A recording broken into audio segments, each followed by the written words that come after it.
Hello students, कैसे हैं आप सब। स्वागत है आपका ऑनलाइन क्लासेस के अंदर। आइए देखते हैं अपना आज का question. Discuss the organisation and management of the Reserve Bank of India. Organisation and management बताना है कि आरबीआई कैसे ऑर्गेनाइज करती है चीज़ों को और कैसे मैनेज करती है। तो देखते हैं अलग अलग डिपार्टमेंट आरबीआई के। Originally RBI India was constituted as a share holder bank in 1935 में। एक शेयर होल्डर था किसी बैंक का with a share capital of 5 crore rupees का उसका डिविडेंड था और 100 ईच का उसका शेयर था। Also started as a privately owned bank, private bank RBI start हुआ था। फिर वो नेशनलाइज बना कब 1948 में वो नेशनलाइज हुआ और पब्लिक ट्रांसफर ओनरशिप उसको हासिल कर मतलब मिल गई 1948 में उसको पब्लिक ओनरशिप दे दी गई। The object of nationalisation was, क्या ऑब्जेक्ट था नेशनलाइजेशन करने का, ताकि जितने भी कोऑर्डिनेशन का काम है किसके बीच में, financial policies of the government and the monetary and credit policy of the RBI. जितने भी फाइनेंशियल पॉलिसीज हैं और मॉनेटरी पॉलिसीज हैं उनका जो कोऑर्डिनेशन है वो करने के लिए आरबीआई को क्या कर दिया गया, नेशनलाइज कर दिया गया।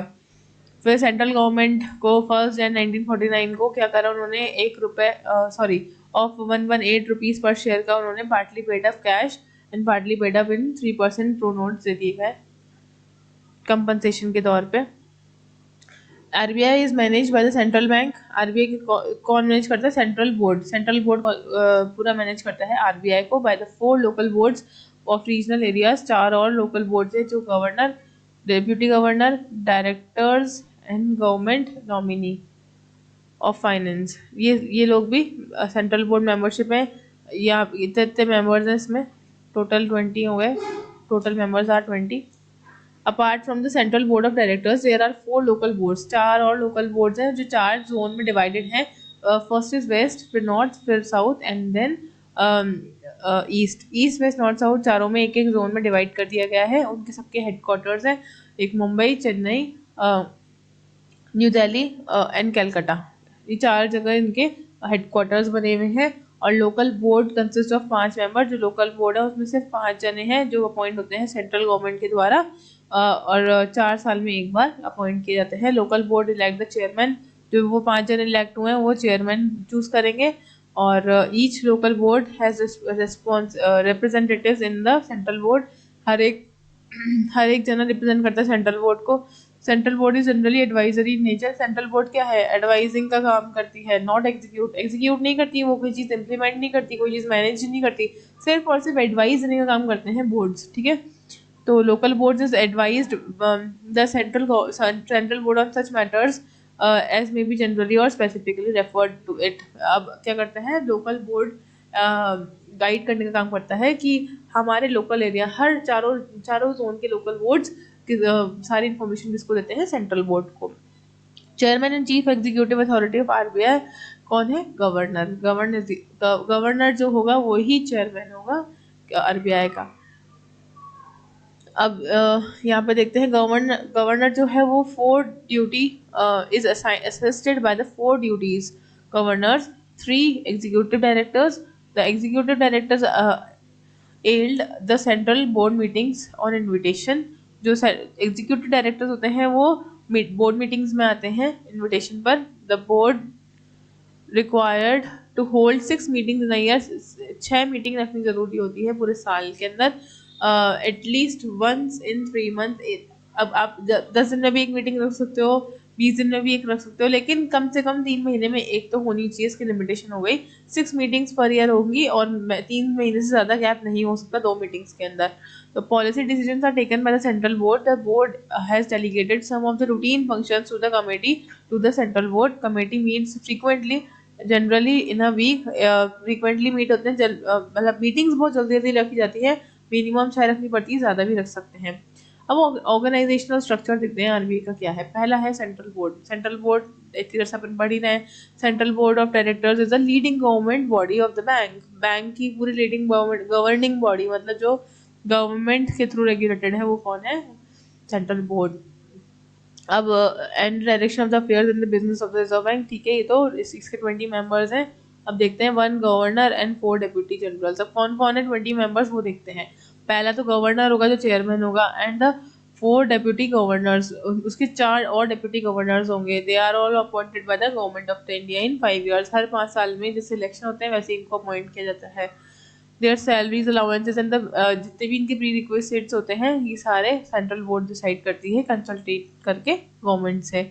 अब फिर आते हैं 4 directors are nominated by the local boards. अब लोकल बोर्ड क्या करती है, 4 डायरेक्टर्स को नॉमिनेट करती है। अब 4 डायरेक्टर्स कौन कौन से होते हैं, सेंट्रल बोर्ड ऑफ डायरेक्टर्स होते हैं ये, they are located in Bombay, Calcutta, Madras and New Delhi. यहाँ 4 जगह नॉमिनेट करती है ये बोर्ड। अब फिर आते हैं 10 डायरेक्टर्स। 10 डायरेक्टर्स को भी ये लोग नॉमिनेट करते हैं। कौन करता है, government of India he nominate करती है हर 4 साल के अंदर। एंड 1 गवर्नमेंट ऑफिशियल, और एक गवर्नमेंट ऑफिशियल को अपॉइंट करती है कौन, government official to attend the meetings of the central board of the directors. एक ऐसा ऑफिशियल अपॉइंट करती है जो सारी बोर्ड मीटिंग को क्या करेगा, अटेंड करेगा। Official can continue for any number of years with the consent of the, अभी किसी के नंबर ऑफ ईयर्स के लिए फिक्स नहीं होते, अगर आप 5, 6 साल, 10 साल तक भी आप इनको रख सकते हो। अगर वो आप राइट्स, अगर आपको लगता है कि इसने सही से नहीं निभाया इसके पावर्स, इसको हटाने के सारे पावर्स इसके पास होते हैं, सेंट्रल बोर्ड के पास होते हैं। इस एक गवर्नमेंट ऑफिशियल को कितना टाइम तक रखना है, कब तक हटाना है, वो सब सेंट्रल गवर्नमेंट देखती है, सेंट्रल बोर्ड देखती है। The central board should meet at least 6 times in each year, मतलब कम से कम 6 टाइम्स तो मीट करेगा ही वो बंदा। And at least once in 3 months, हर 3 महीने में एक बार, और पूरे साल में 6 बार कम मिनिमम उसका होता है कि वो मिल के और सारा डिस्कस करके और पूरा का पूरा बजट क्या है फाइनेंस मिनिस्टर को बताए, कि पूरा बजट डिस्कस होता है इस गवर्नमेंट ऑफिशियल से।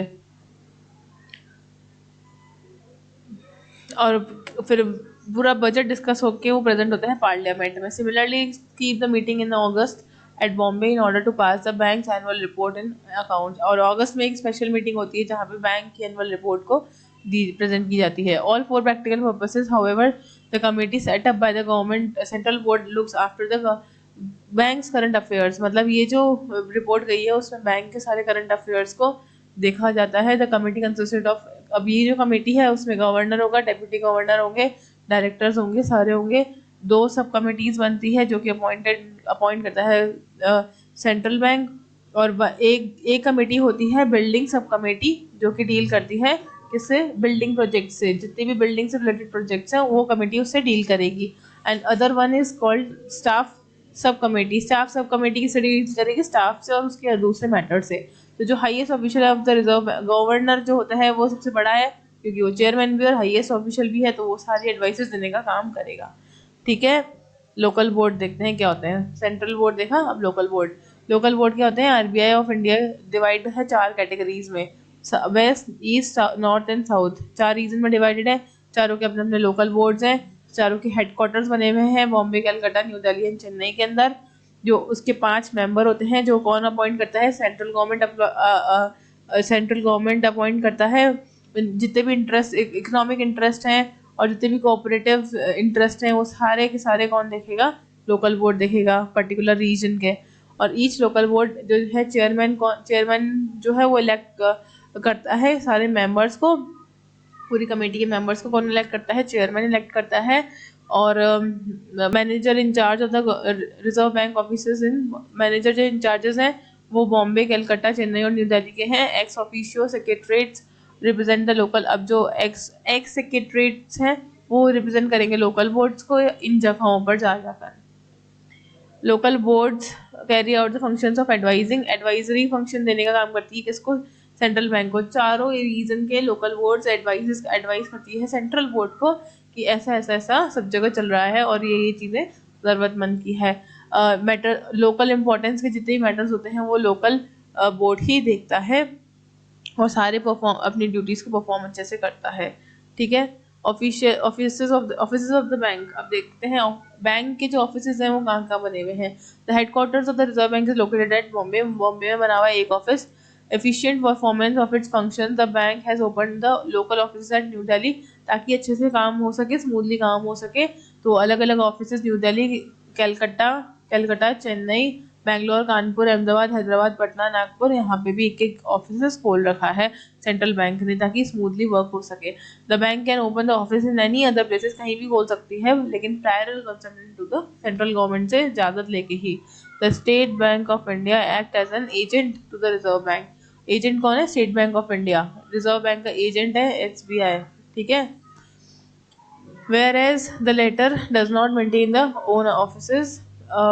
Regional offices of the Exchange Control Department of the Reserve Bank are located in New Delhi. Regional offices भी यहाँ चारों जगह खुले हुए हैं और मेन ऑफिसेज भी यहाँ खुले हुए हैं। रिजर्व बैंक ऑफ इंडिया के कहाँ कहाँ हैं? दो चीज़ें हैं, एक तो सेंट्रल बोर्ड है और एक लोकल बोर्ड है। सेंट्रल बोर्ड में क्या कौन है? गवर्नमेंट है, गवर्नर अपॉइंट होता है। सेंट्रल बोर्ड का गवर्नर होता है, फिर डेप्यूटी गवर्नर अपॉइंट होता है, एग्जीक्यूटिव डायरेक्टर्स होते हैं और फिर ऑफिशियल्स को अपॉइंट किया जाता है, ठीक है। सेंट्रल ऑफिस डिपार्टमेंट को भी करा जाता है। ये लोकल बोर्ड्स होते हैं, लोकल बोर्ड्स होते हैं। अब देखते हैं आगे। The Reserve Bank of India is 3 training establishment, 3 training establishment है। बैंक का ट्रेनिंग कॉलेज बॉम्बे, एक तो मुंबई में है कॉलेज बना हुआ बैंकर्स ट्रेनिंग कॉलेज, दूसरा है कॉलेज ऑफ एग्रीकल्चरल बैंकिंग, दूसरा है एग्रीकल्चर से रिलेटेड पुणे के अंदर, और तीसरा है RBI स्टाफ कॉलेज जो कि है चेन्नई में। तो ये 3 कॉलेजेस बने हुए हैं जहाँ पे लोगों को ट्रेन किया जाता है बैंकिंग से रिलेटेड चीज़ों के लिए। डिपार्टमेंट ऑफ RBI, अब डिपार्टमेंट कौन कौन से RBI के? देखिए बहुत सारे डिपार्टमेंट है। इशूइंग डिपार्टमेंट जो नोट्स इशू करता है, बैंकिंग डिपार्टमेंट जो ट्रांजेक्शन देखता है, डिपार्टमेंट ऑफ बैंकिंग डेवलपमेंट देखेगा, बैंकिंग ऑपरेशंस डेली के काम देखेगा, क्रेडिट डिपार्टमेंट लोन को देखेगा, एक्सचेंज कंट्रोल डिपार्टमेंट जो फॉरेन एक्सचेंज हो रहा है उनको देखेगा, इंडस्ट्रीज का फाइनेंस डिपार्टमेंट अलग बना हुआ होता है, नॉन बैंकिंग कंपनीज का अलग बना हुआ होता है, लीगल डिपार्टमेंट जहाँ पे लॉज ये सब चीज़ें होती है वो अलग बनी हुई होती हैं, रिसर्च एंड स्टैटिस्टिक्स डिपार्टमेंट होता है एक, government and bank account department होता है, currency management department, expenditure budgetary control, planning and credit department. अब आगे देखते हैं ये सारे क्या हैं, आगे देखते हैं और कौन कौन से डिपार्टमेंट है। क्रेडिट प्लानिंग सेल है RBI का, जहाँ भी पूरी प्लानिंग होती है। इकोनॉमिक एनालिसिस सेल है, inspection department, administration personal department, premises department, management service department, RBI का सर्विस बोर्ड खुद का, central records and documentation centre है, सेक्रेटरी डिपार्टमेंट और ट्रेनिंग एस्टेब्लिशमेंट। ये सारे डिपार्टमेंट किसमें हैं? RBI के अंदर हैं। और there is also zonal training center situated in the Bombay, Calcutta, Madras and New Delhi for conducting induction function।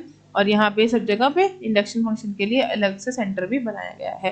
तो हमने पूरा RBI पे क्वेश्चन देखा कि कौन सा डिपार्टमेंट है, कैसे पॉलिसीज रेगुलेट होती है RBI के अंदर। तो it's an very important topic of banking, तो आप इसको ढंग से पढ़िए, 2-3 बार पढ़िए। RBI is very important topic. Thank you so much.